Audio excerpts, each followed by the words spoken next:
l'état de la sécurité alimentaire en Haïti. Et à tous les autres personnalités en fait,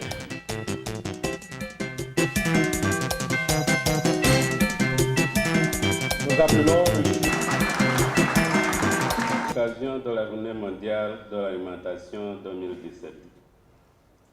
Cette année, la Journée mondiale de l'alimentation est consacrée à l'analyse de la manière dont les investissements dans le secteur de la sécurité alimentaire et du développement rural peuvent influencer positivement l'avenir de la migration.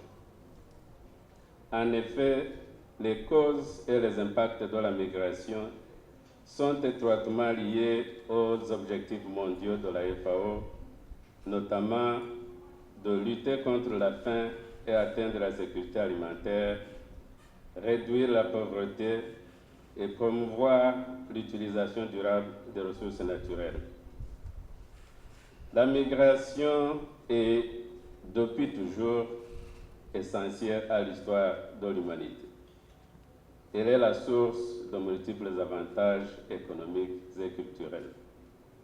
En effet, la migration en soi fait partie du développement rural. La migration saisonnière peut être étroitement liée aux calendriers culturels. Les transferts de fonds par la diaspora de l'étranger vers leur pays d'origine constituent souvent une force importante susceptible d'améliorer la présence et le bien-être rural et la production agricole. Le gouvernement travaillera de manière rapprochée avec le Parlement, notamment à travers le Front parlementaire contre la faim, récemment lancé en vue de mettre en branle tout un train de mesures à travers des lois, des règlements ou des incitations qui adressent cet épineux problème de la faim, de l'insécurité alimentaire et de la malnutrition, tant sur le plan aigu que sur le plan chronique. Dans ce travail, nous ne manquons pas d'associer les collectivités territoriales, les organisations de la société civile qui défendent le droit à l'alimentation, le secteur privé des affaires, les partis politiques et la communauté internationale. Car c'est bien de la concertation, la participation et la coopération qu'on pourra arriver à éradiquer la faim, assurer la sécurité alimentaire et une meilleure nutrition et promouvoir une agriculture durable à l'horizon 2030 comme prévu dans l'ODD 2.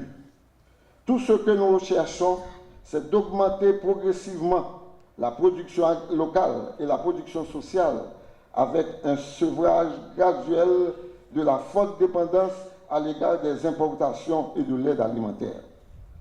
Enfin, la participation de tous, à tous les niveaux, constitue un atout décisif pour le succès des politiques visant à éradiquer la faim et la malnutrition.